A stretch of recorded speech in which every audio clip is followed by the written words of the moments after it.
Don't think that training the mind is simply sitting quietly. That's the rock covering the grass.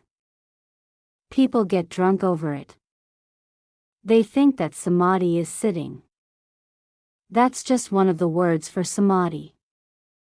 But really, if the mind has Samādhi, then walking is Samādhi, sitting is Samādhi, there is Samādhi in the sitting posture, in the walking posture, in the standing and reclining postures.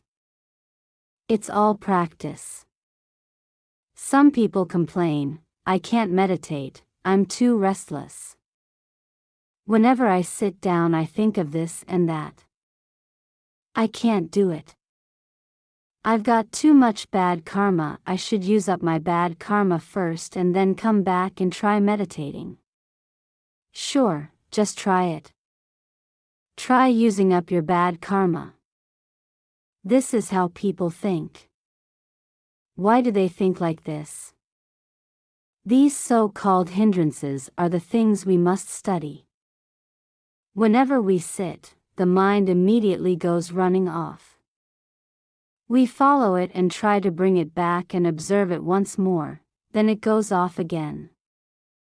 This is what you're supposed to be studying.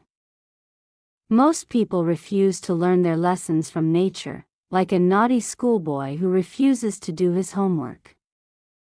They don't want to see the mind changing. How then are you going to develop wisdom? We have to live with change like this. When we know that the mind is just this way, constantly changing, when we know that this is its nature, we will understand it. We have to know when the mind is thinking good and bad, changing all the time. We have to know these things. If we understand this point, then even while we are thinking we can be at peace. For example, suppose at home you have a pet monkey. Monkeys don't stay still for long, they like to jump around and grab onto things. That's how monkeys are. Now you come to the monastery and see the monkey here. This monkey doesn't stay still either, it jumps around just the same. But it doesn't bother you, does it? Why doesn't it bother you? Because you've raised a monkey before, you know what they're like. If you know just one monkey, no matter how many provinces you go to, no matter how many monkeys you see, you won't be bothered by them, will you? This is one who understands monkeys. If we understand monkeys, then we won't become a monkey. If you don't understand monkeys, you may become a monkey yourself.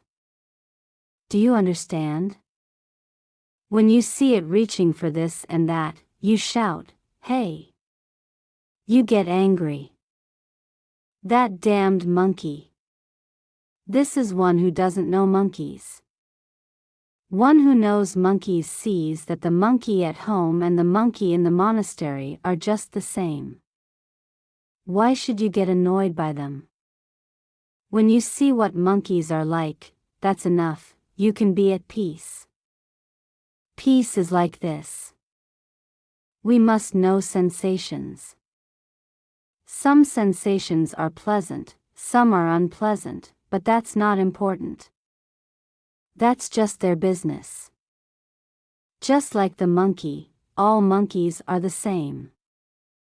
We understand sensations as sometimes agreeable, sometimes not, that's just their nature.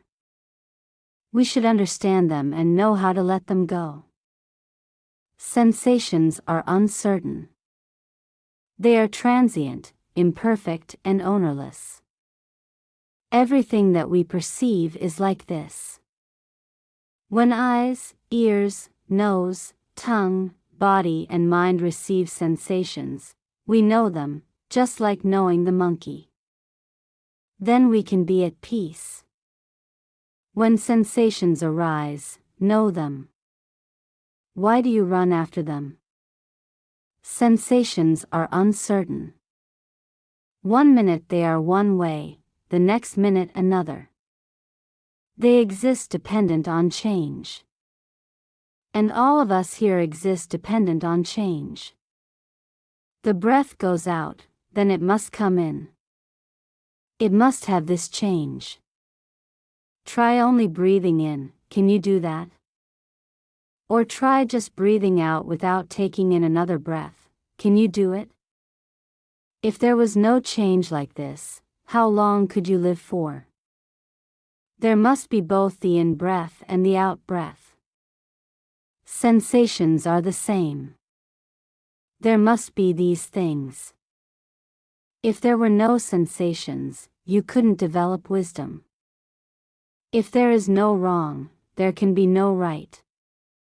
You must be right first before you can see what is wrong, and you must understand the wrong first to be right.